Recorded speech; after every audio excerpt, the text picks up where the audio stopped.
Bonjour à tous. Aujourd'hui, je vous présente l'uniforme de combat de l'armée britannique en camouflage MTP. Le MTP signifie simplement Multi-Terrain Pattern. Donc, c'est une variante bien connue du multicam. Dans ce cas-ci, évidemment, ils ont gardé quelques formes, on pourrait dire, de l'ancien DPM britannique. Maintenant, quelque chose qui est intéressant, c'est la composition du tissu. Généralement, on retrouverait un nylon coton 50-50, mais ici, on se retrouve avec un tissu 67 polyester, 33 coton. Donc, c'est quand même assez intéressant. Ça classifie pratiquement ce tissu-là, on pourrait dire vraiment en 4 saisons, et même un peu certains parkas ou autres hivernales. Se retrouve un peu dans ces textures-là. Donc, pour garder le côté imperméable, un peu plus chaud du synthétique, mais en gardant aussi une portion, exemple, de coton, par exemple, qui réduit le bruit, exemple, pour les déplacements. Enfin, bref. On retrouve plusieurs éléments intéressants et même certains éléments, je trouve, un peu rétro, mais quand même, on va vérifier tout ça. Bon, premièrement, à l'avant, ici, vous avez une fermeture velcro et fermeture éclair. Le col est un col de type mandarin que vous pouvez bien sûr ouvrir et mettre à plat. Vous avez à l'avant, ici j'ai mis une ancienne épaulette DPM pour vous montrer, mais le passant ici, vous voyez, le dessus est recouvert. Donc, ça fait une précaution supplémentaire pour éviter de s'accrocher dans ces équipements ou, évidemment, dans des arbustes ou autre chose. À l'avant, sur la poitrine, vous avez deux grandes poches à plat, ouverture centrale, verticale plutôt, on appelle de type Napoléon. Et à l'intérieur, j'essaie de vous mettre une photo, mais vous avez une autre poche divisée, une poche à crayon pour 3 types de crayons. Et la poche de l'autre côté, donc c'est la même poche, sauf que cette poche-ci n'est pas divisée. Donc peut-être pour un petit calepin, pièce d'équipement, boussole ou autre. Autre fait à noter dans cette poche, certaines personnes ne s'en apercevront pas, mais vous avez comme une corde, plutôt un lacet, cousu en 3 points. Donc ça fait comme 3 passants pour accrocher, par exemple, de la corde, paracorde, quand vous voulez une pièce d'équipement. Donc, ça vous permet d'attacher la pièce d'équipement. Des choses qu'on retrouve beaucoup dans d'autres pièces de l'uniforme de l'armée britannique. Si vous vous souvenez de mon Lubac, par exemple, dans les poches de côté, vous aviez ce même type de lacet, exemple, qui permet d'attacher des pièces d'équipement. Donc, revenons sur l'ouverture à l'avant, comme j'expliquais par velcro. Vous avez un rabat et fermeture éclair. Et hop. Et voilà.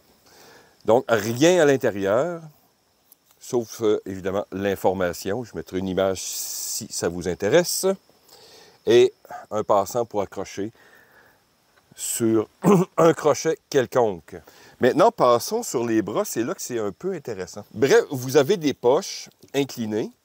Vous voyez ici, bien sûr, le drapeau britannique. Ouverture conventionnelle, et vous retrouvez encore ici cette bande qui sert bien sûr à accrocher des pièces d'équipement. Vous avez une poche sans autre truc à l'intérieur, fermeture à velcro. Ici à l'avant, vous avez un grand panneau en velcro qui sert bien sûr à mettre votre unité ou je ne sais quoi pour recouvrir. Sinon, évidemment, c'est fait pour recouvrir, pour éviter que le velcro s'accroche ou fasse d'autres choses. Donc, ces panneaux sont très communs sur les uniformes britanniques. Encore ici, peut-être le matricule d'un soldat, TE 9253. Bref, j'ai votre chemise. Ici, au niveau du coude, comme les UBAC, donc les chemises de combat britanniques, vous retrouvez un renforcement, mais vous avez des ouvertures, 2 dans ce cas-ci, pour mettre des renforts exemple en mousse ou autre. Et vous avez de petits œillets de drainage. Donc, un peu plus sophistiqués que les chemises régulières. Et la fermeture est par bouton classique, donc canadien. Évidemment, le tout est recouvert maintenant, mais un peu... on retrouve du velcro un peu partout, mais pas pour les manches. Ça ne cause pas un méga problème, mais des fois, ces boutons-là, de manière un peu plus moderne, maintenant, si on remplace avec du velcro, on réduit, exemple, l'accrochage sur des équipements et on a plus d'options pour les ajustements. Mais en fin de compte, pour l'instant, en ce qui me concerne, ça ne cause aucun problème. Mais c'est un peu rétro. Une chose à remarquer est que j'ai lu un peu dans l'armée britannique, vous remarquerez qu'il n'y a pas de bande patronyme, par exemple, de chaque côté. Oui, on a le drapeau britannique, ce qui est amplement suffisant. Ce que je disais, c'est que les soldats d'une unité devraient se connaître. Donc, ils n'ont pas besoin de marquer leur nom ou autre chose. Les soldats devraient se reconnaître entre eux. C'est ce que j'ai lu. Donc, voilà pourquoi il n'y a pas de bande patronyme sur les uniformes britanniques. Maintenant, passons aux pantalons. Encore ici, un mix intéressant. À l'avant ici, bon, premièrement, dans le haut, vous avez des boutons d'ajustement, encore là, des boutons canadiens. À l'avant. Fermeture par fermeture éclair, donc sans problème, classique. Bande d'ajustement ici, cette fois-ci, ils ont été inversés, donc la pointe est vers l'avant et non l'inverse. Ce qui permet un ajustement sur le terrain assez rapide. Mais encore là, voyez-vous, ce n'est pas des velcro, ce sont des boutons. Ensuite, les passants sont très larges. Donc, ils sont faits... Hop, pardon. Exemple, ici, j'ai une ceinture de 2 pouces. Et voyez-vous, je pense que je pourrais mettre une ceinture de 3 pouces. Donc, mais ça ne cause vraiment aucun problème. J'aime d'ailleurs avoir des passants un peu plus larges qui me permettent de mettre des fois des ceintures, exemple, opérationnelles plus intéressantes. Vous remarquez ensuite, bien sûr, renfort au niveau de la fourche. C'est une très bonne chose. Et les poches cargo principales, je vais revenir en haut. Les poches cargo principales sont, bien sûr, inclinées. Et si vous avez été ou êtes dans l'armée canadienne, vous allez reconnaître bouton canadien, repli ici. Voilà, donc c'est une poche cargo classique avec bouton canadien. Les poches à main plus hautes ne sont pas sécurisées, mais vous allez comprendre pourquoi il y a une autre poche sécurisée de l'autre côté. Donc, poche à main régulière. Faisons le tour encore. Vous avez une seule poche à l'arrière droit, attaché ici encore avec bouton. Donc, aucun punch, une seule poche. Donc, voyez-vous, il y a une espèce de côté mise à jour, mais budget. Vous voyez encore les grands passants au nombre de 6. Maintenant, je vais essayer de vous bien montrer. Sur la poche à main de gauche, vous avez à l'intérieur une fermeture éclair. Donc, pour créer une poche de sécurité, pour évidemment des éléments comme des clés, par exemple. Donc, ça fait une espèce d'asymétrie. Donc, votre poche arrière à droite et une poche de sécurité à gauche. Donc, comme je vous dis, ça fait mise à jour, mais à budget.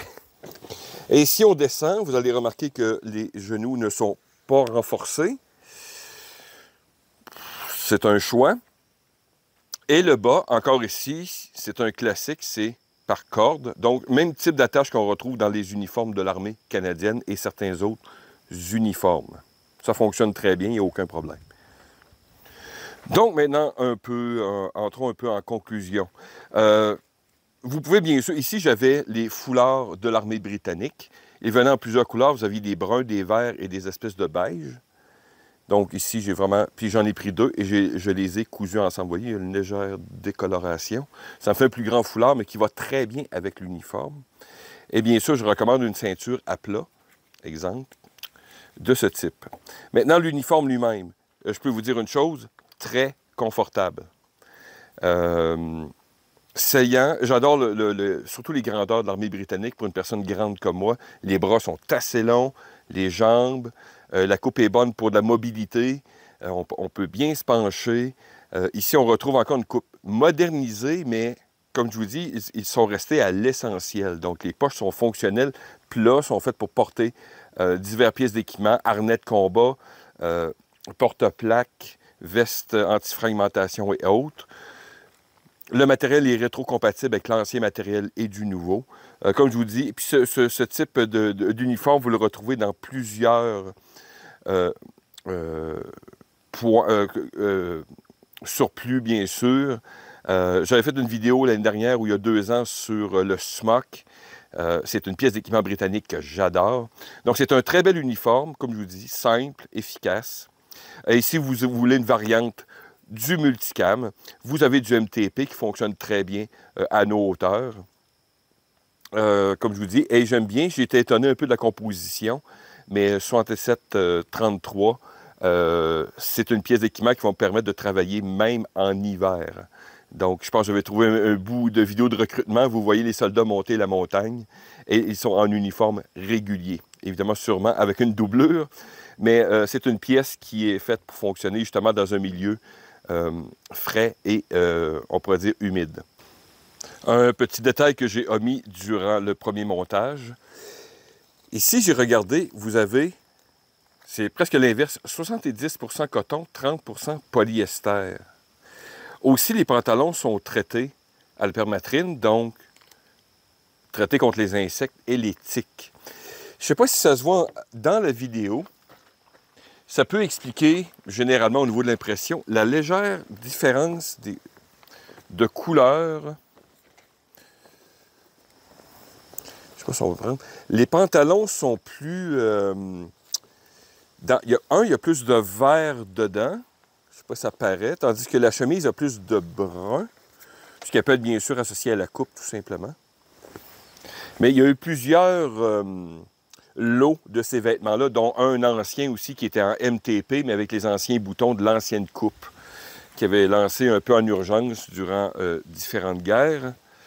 Mais je ne sais pas si c'est visible, mais enfin, moi, je peux le voir avec le côté un peu plus vert des pantalons et un peu plus brun de la chemise. Enfin bref, si vous connaissez la réponse, écrivez-la dans les commentaires. Alors bref, merci de m'avoir écouté. À la prochaine.